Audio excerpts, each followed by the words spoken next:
সামনে আসতে চলেছে জগন্নাথ দেবের স্নান যাত্রা বা স্নান পূর্ণিমা।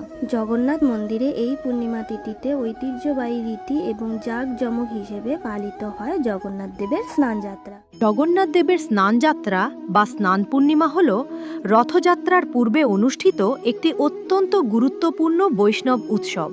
এটি জ্যৈষ্ঠ মাসের পূর্ণিমা তিথিতে পালিত হয়, কিন্তু এবছর অর্থাৎ 2026 সালের জ্যৈষ্ঠ মাস মল মাস পড়ার কারণে এবছর জগন্নাথ দেবের স্নানযাত্রা পালিত হবে আষাঢ় মাসের পূর্ণিমা তিথিতে। আজকের এই ভিডিওতে জেনে নেব জগন্নাথ দেবের স্নান যাত্রার পূর্ণাঙ্গ সময়সূচি। পূর্ণিমার ব্রতোপবাস ও নিশি পালন কবে পালিত হবে? পূর্ণিমা তিথি কখন লাগবে ও কখন ছাড়বে? সত্যনারায়ণ পূজা কখন এবং গঙ্গা স্নানের শুভ সময় কখন? তো চলো বন্ধুরা, দেরি না করে ভিডিওটি শুরু করি। জানবো, তবে তার আগে কেউ যদি আমাদের এই ছোট্ট পরিবারে নতুন সদস্য হয়ে থাকে তাহলে এই পরিবারটিকে আরো বড় করার জন্য এই চ্যানেলটিকে সাবস্ক্রাইব করে তার পাশে থাকা বেল আইকনটি ক্লিক করে দিন।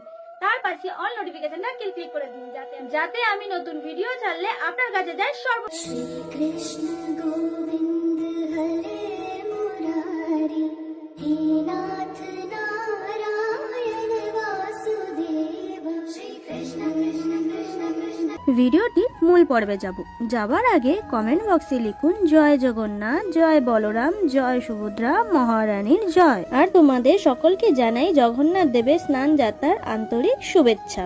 রথযাত্রা মানে মহা ধুমধাম, সারা বিশ্বের চোখ থাকে পুরীর মন্দিরে। যদিও এই উৎসবে প্রস্তুতি শুরু হয়ে যায় অনেক আগের থেকে।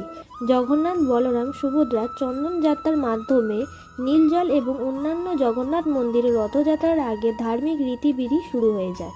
রথযাত্রার আগে গুরুত্বপূর্ণ অনুষ্ঠান হলো স্নান যাত্রা, আর এই দিন থেকেই শুরু হয়ে যায় রথযাত্রার কাউন্টডাউন। শাস্ত্র মতে বলা হয় যে জ্যৈষ্ঠ মাসে পূর্ণিমা তিথিতে স্বয়ং মনু যজ্ঞের প্রভাবে জগন্নাথ দেব আবির্ভূত হয়েছিলেন। সেই কারণে এই তিথিটি জগন্নাথ দেবের জন্মদিন তিথি হিসেবে পালন করা হয়। জগন্নাথ দেবের জন্মদিন উপলক্ষে এই বিশেষ তিথিতে স্নানযাত্রার উৎসব পালিত হয়ে থাকে। জগন্নাথ, বলরাম ও সুভদ্রার রথযাত্রার 15 দিন আগে স্নানযাত্রার উৎসব পালিত হয়।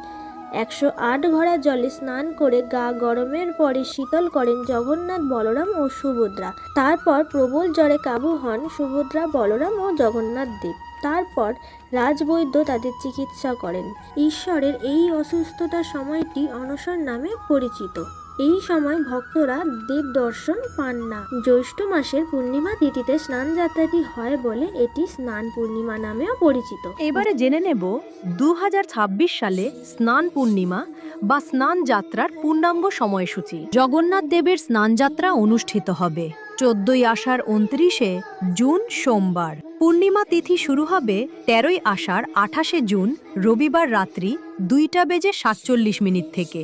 পূর্ণিমা তিথি শেষ হবে 14ই আষাঢ় 29শে জুন সোমবার শেষ রাত্রি 4:48 মধ্যে। পূর্ণিমা তিথি পালিত হবে 14ই আষাঢ় 29শে জুন সোমবার। এই দিনই পালিত হবে পূর্ণিমার ব্রতোপবাস ও নিশি পালন। গঙ্গা স্নানের বিশেষ সময় 14ই আষাঢ় 29শে জুন সোমবার শেষ রাত্রি 4:48।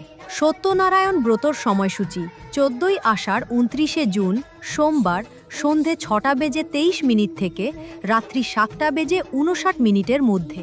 আজকের এই ভিডিওটি এই অবধি রাখছি, দেখা হবে পরবর্তী video. Thank you for watching in my video. Do like, share and subscribe. যদি আপনাদের কিছু বলার থাকে তাহলে কমেন্ট বক্সে কমেন্ট করে অবশ্যই জানাবেন। সবাই ভালো থেকো এবং সুস্থ থেকো। দেখা হচ্ছে পরবর্তী ভিডিওতে। শুভরাত্রি।